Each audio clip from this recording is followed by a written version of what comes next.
Una po siya nakilala ng mag-grand champion sa isang singing contest. Nag-level up pa ang kanyang career nang mapasali sa napakasikat na Miss Saigon lang naman, international ha. Mahaba-haba na rin ang listahan ng kanyang mga awards at kasama na rito ang Stage Performer of the Decade by Broadway World Philippines. Wow. Siya rin po ang kumanta ng theme song ng pelikulang Mamay na Hamon. At hamunin natin sa kantahan Yun na. ang nag-iisang Prince of Ballad na si Gerald Santos. Gerald Santos in the house. Hello guys. everyone. Hello, Hi, hello. Gerald. Ate Tin, Kumusta? Kuya Julius. Okay naman, hello po sa lahat ng viewers natin and listeners. Ayan. Yes, good afternoon to you. Afternoon. Miss Saigon ka na. Yes. Ang Saan role to mo saan ay? to ginanap? Bale, nung 2017 to 2019, we were in the UK and then we did some European tours as well. And then just last year, I did Miss Saigon, Denmark in Danish language. Oh, wow. Yeah, Galing, ah. in Copenhagen. Yeah. Wow, anong role mo? Yeah. Anong role mo? I played the role of Tui. Tui! Ay! Yeah, ang si Tui. hirap Major, ng ah. kanta Major ni character, Tui. ah. Sample muna. Sample naman. Kahit 2 lines lang ng kanta ni Tui. Okay. Galing yun. Did you think I'd gone away? I am the man you killed that day. Cold with a bullet inside my chest.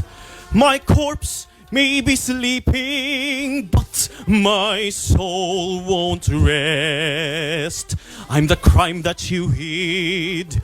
You can try, but you'll never forget what you did.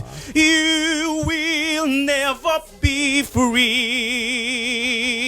Not as long as there's me. Galing naman. Galing, grabe ah. Kinabot naman Walang yung practice boses mo. yun ah, biglaan yun. At wala yung mga mixing-mixing ah. Ordinary mic lang po ginagamit. Grabe. Galing ano, no wonder, no wonder. Paano mo na-memorize yung Danish language ng version yan? The Danish, meron kaming advance na 2 months na lesson with the Danish teacher Yeah. before we flew sa Copenhagen at that time.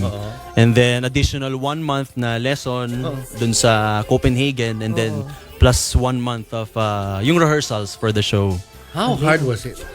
So hard. Yung kasi na-try ko mag-German, mas madali ang German, pero tong Danish mas mahirap siya.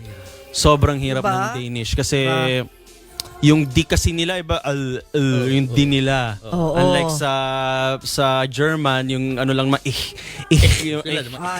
Kaya parang ganun lang. ekribirik. Yeah, ekribirik. Kaya ganun lang sila. Pero ang Danish kasi Ano ba, good morning in Danish? Ano ba? Hindi Ano ba? Mahirap na. Bodengode.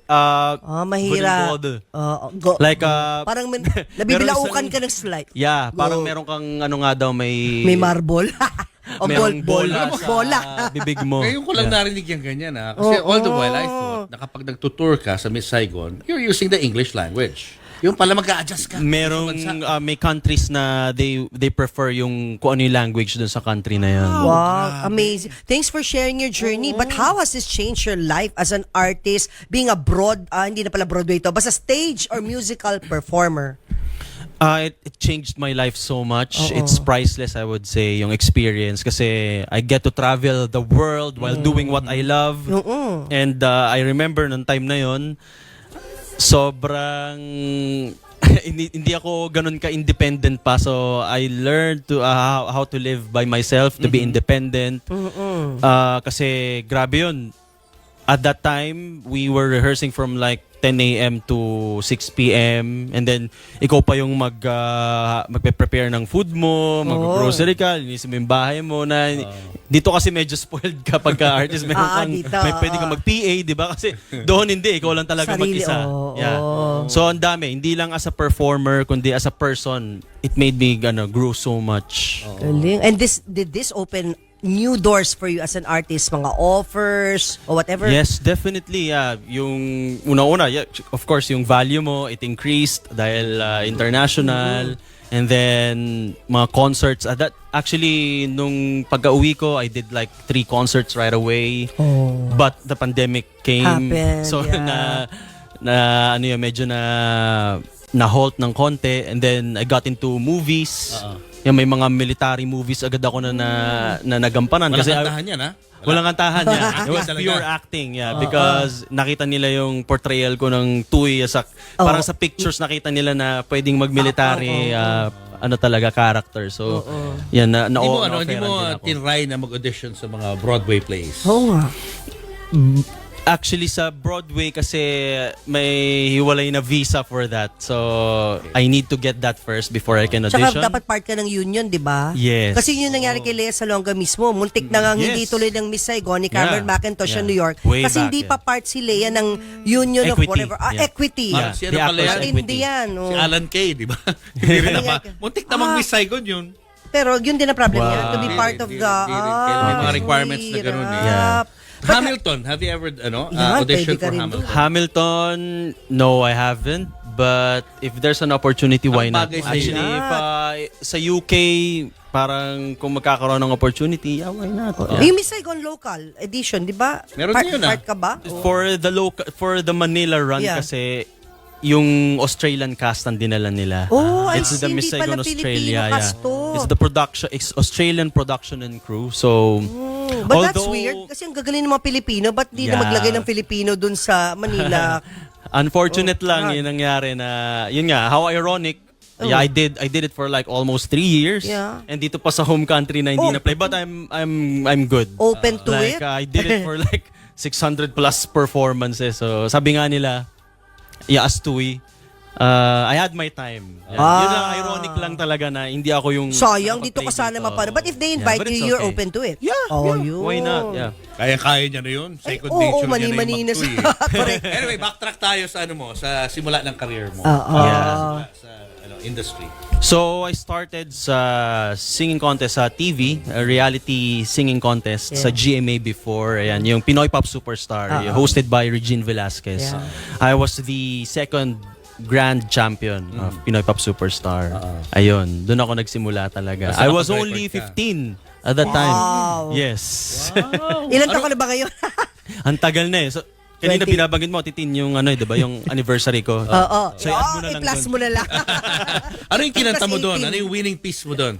Yung kinanta ko doon yung kanta ni Wency Cornejo, yung Ayan. Hanggang. Na-record mo rin. Yan, na-record ko din. Yeah, Is it's this on a- Spotify. Yeah. Ito ba yung kanta ang kakantahin mo sa amin ngayon o iba? No, I'll be singing for you guys yung theme song ng movie na Mamay. Ayan. Na original ba to? Yeah, it's an original song composed by Mr. Benny Saturno.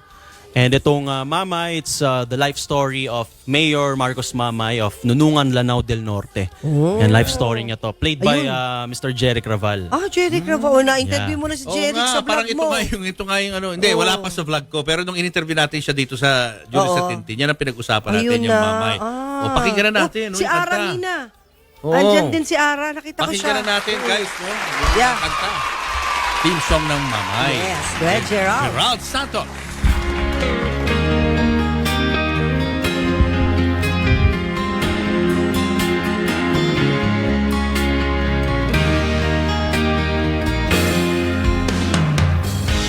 Anong naghihintay sa buhay ng katulad mo?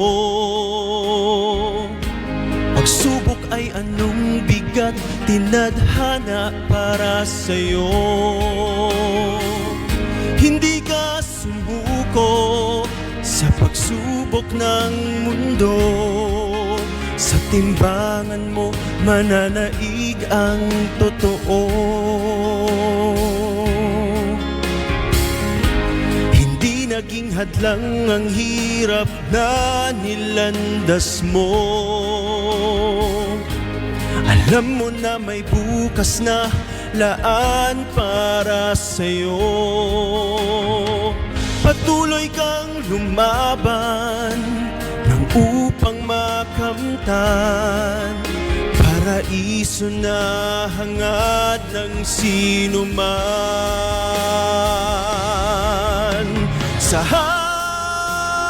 hamon, di ka nagpadaig kahit ang iyong tinig ay di naririnig. Kapag pusilak ang puso ay makakamit tagumpay na hinahangad at di na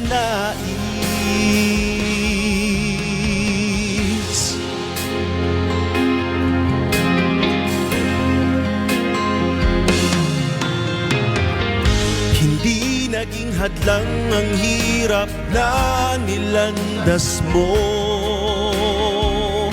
Alam mo na may bukas na laan para sa'yo. Patuloy kang lumaban nang upang makamtan paraiso na hangad ng sino man. Sa hamon, di ka nagpadaig, kahit ang iyong tinig ay di naririnig. Kapag pusilak ang puso ay makakamit tagumpay na hinahangad at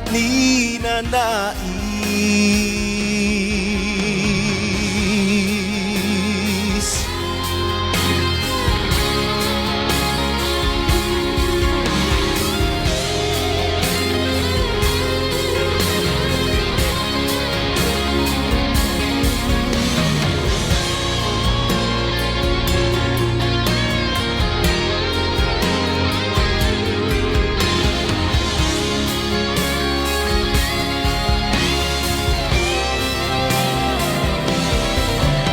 Sa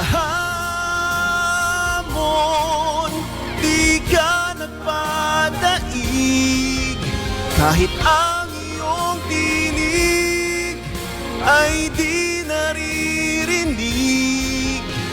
Kapag pusilak ang puso ay makakamit tagumpay na hinangad at ninanais. Ninanais.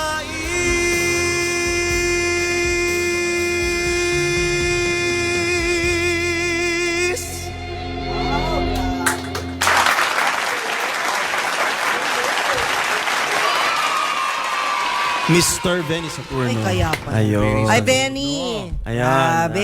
Si, Yung movie na to, Ito, Benny. pinalabas na ba to? Hindi pa. Hindi pa.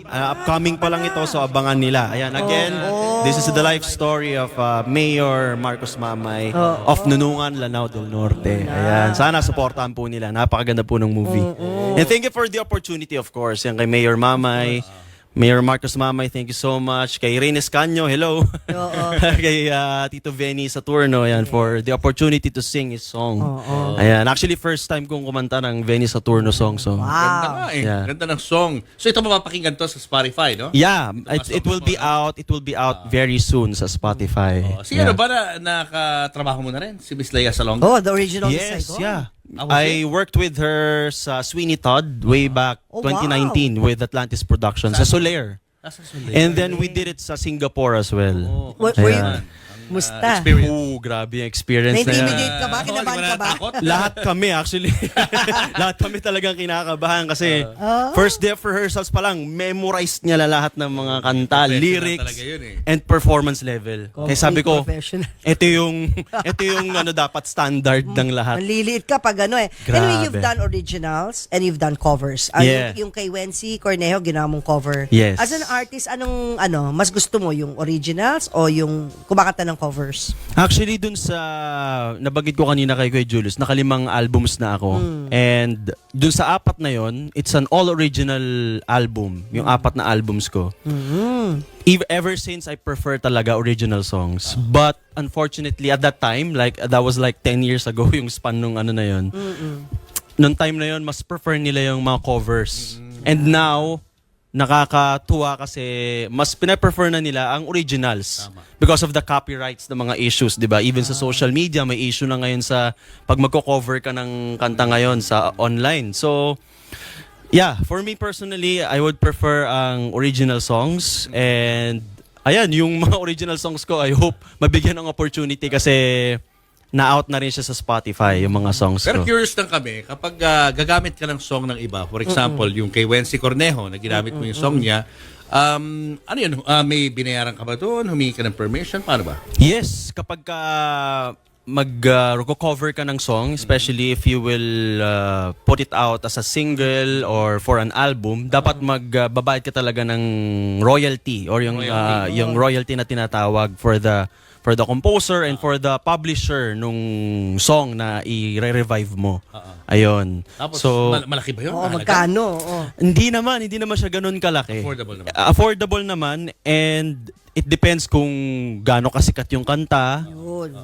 Kung siguro kung magre-revive ka, kuwari, for example, lang sobrang sikat at the moment, Oh, yun lang. mataas talaga presyo niyan. Yes. And depende rin yan sa kung gaano kahaba yung contract nyo.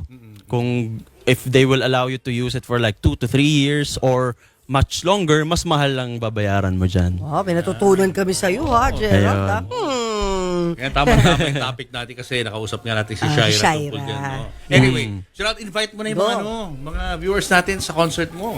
Ayan, meron akong darating na 18th anniversary concert. It's titled Grateful, Gerald Santos.